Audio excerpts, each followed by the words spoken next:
Greetna Sansela. Sorry, I think my translator device was on the fritz. Greetings Starfighter. You have been recruited by the Star League to defend the frontier against Zur and the Kodan Armada. I have a lot of favorite movies, but The Last Starfighter is right up there. I can still clearly remember seeing it for the first time. It was 1984, I was 11, and I saw it in the Oscar Cinema in Newbridge in County Kildare. It was the first movie I went to on my own, a matinee. 3 o'clock I think they always were. Now, technically I was supposed to have been going with some friends, but they didn't go. So I just didn't tell anyone else that they weren't going, and I went anyway. It was so close to my aunt's house that it was like a 5-minute walk. So I went. It was amazing. The excitement I felt as like a normal teenager going on a great adventure and becoming a hero. And that it was being good at a video game that made it happen. That was awesome. And then there were the ships. Graphics, video game graphics in a movie, and they worked. Like, it's just incredible. To this day, when I rewatch it, I know I'm looking at graphics, but they never take me out of the movie. They should, but they don't. The ships were cool, but of course the most impressive was the Gunstar, and how this Last Starfighter with the right pilot and gunner could save the day. The Last Starfighter is for me one of those almost perfect movies. It has just the right amount of charm, great characters. You just care about so many characters in it, from the people in the trailer park to Grig and Centauri and others on the base that he goes to Alex himself. And of course, not to forget lovely Maggie. It's just a great, great movie. The music is brilliant, the effects work somehow, and I know some people will turn up their noses at it and roll their eyes, but if you just go with it, you will really enjoy the movie. It always makes me feel better. Nerdy fact. Nick Castle, the director of The Last Starfighter, has also done some other pretty impressive things. He was the actual person in the Michael Myers costume in the first Halloween movie, and as far as I know, he also co-created Snake Plissken with John Carpenter for Escape from New York. Very cool. I wanted to take this opportunity to give a shout out to a great channel, the Unapologetic Geek. I'll put a link in the description. He does really great in-depth videos on the likes of The Thing, Tremors, Escape from New York, classics like The Ice Pirates. Okay, it's not a classic, but it's good crack. And I also happen to know that in the next month or so, he's doing a video on The Last Starfighter, so definitely watch out for that. Hello, is this on? I hope it is now. This is Jimmy Loughlin. I'm Death Star Killer's editor, and I was going through his notes for his latest video, and as usual he's after forgetting a few things, and I'm sick to death of listening to him whinging and moaning, and he's just a nightmare. So I thought excuse me, I thought just this once I'd go through his notes and just say the couple of things he forgot real quick, like. So he has the first one down here that I can't find is initials. I think he wanted to say that when he was a kid, he used to love the fact that his name, Alan Rogers, and the name Alex Rogan had the same initials. Oh, how cute. Oh, lovely. Jesus, great. And then the next thing he wanted to say was that there was a concept reel for a proposed sequel to The Last Starfighter called The Last Starfighters that was put on YouTube a couple months ago. It's well worth a watch. Some lovely images and great music, and links in the description. And then finally, recently there was a convention that had the guest, Lance Guest, and Catherine Mary Stewart, that's Alex Rogan and Maggie, in case you're wondering. And they did like a big long talk, and it's very good, and it's on the YouTube there, and I'll stick a link in the description. So let's go back to him now, and he's probably going to say something like, about 2 months ago I learned of the world of Lego Moc, my own creation. I had no idea that there were these Lego builders out there who made instructions for what they created, and to create it just about anything. I also didn't know that once you got the list of instructions, you could just upload them to sites like Bricklink or Lego themselves and order the parts. What I'm making today is using official Lego pieces that I bought from Bricklink. It's a microscale model from designer Iconico that I found on Rebrickable. I'll add a link in the description. Okay, time for the build. Some seem to find these speed builds relaxing or therapeutic. So why not pause the video and go get yourself a cup of tea or coffee or whatever your favorite beverage is and sit back and enjoy. And remember, victory or death. Victory or death. Victory or death. Victory or death. Victory or death. Victory or death.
It's rare to see me this bright, isn't it? Can't go all moody when you need to really show a Lego build, unfortunately. So I've gone with very diffused lighting. My newer panel is at 100% and pointed at the ceiling, so the light is bouncing down and causing fairly diffused light everywhere. Right, so I better wrap things up. Okay, so it was a really fun build. Considering it's a microscale, I think you'll agree it's really detailed. There was a couple of tricky parts here and there, but there was one issue when I tried to connect the two kind of, I don't know what you want to call them, engines or a hull to the inner part, that I actually had to take some of it apart again to get it connected and then build it back over it. Not a big issue. And I got slightly confused as well. In the instructions it showed for the little guns, it showed these little connectors with a stick coming out of them, and it showed the stick to be transparent. I needed to find transparent pieces, but I couldn't find them anywhere, so I just got ones with black sticks on them. But as I was building it, even though I thought it was kind of cool that all these guns were sticking out of it, it's a Gunstar after all, I knew it wasn't right. Well, after sending a picture to the guy who created it, he contacted me to say that he just had them transparent to let you know to actually take them off it, that they're not required. It was just the actual small circular part that's to be the turret that were to be used. You'll see that in a few minutes when I play a little montage that I made. I like that it came with a stand as well. I've wanted a Gunstar since I was 11, and I know it's tiny, but I really love this thing. Okay, let's roll the montage.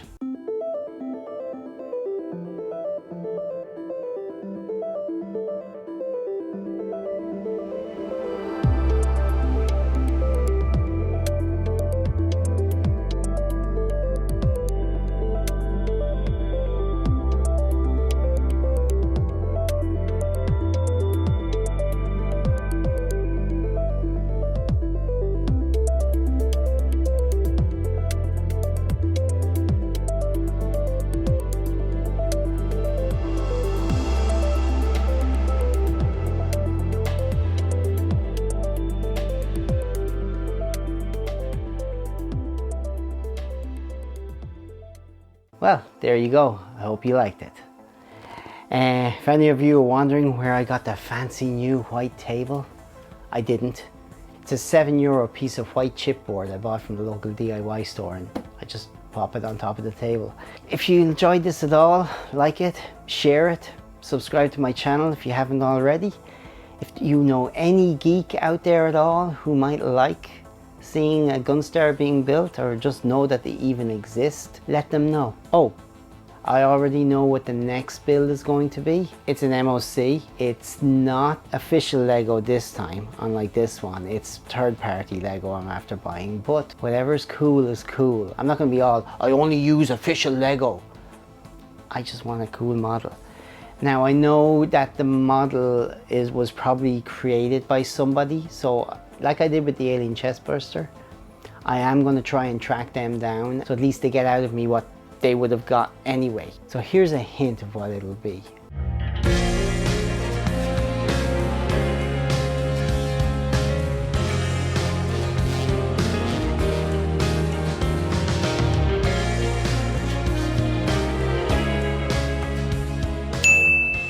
I hope to hear from you in the comments. Until the next time.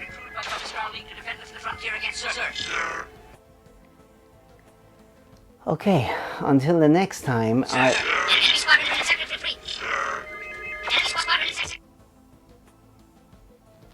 does that mean there's a Zandozan around? Okay, let's end the video quick. Until the next time, this is the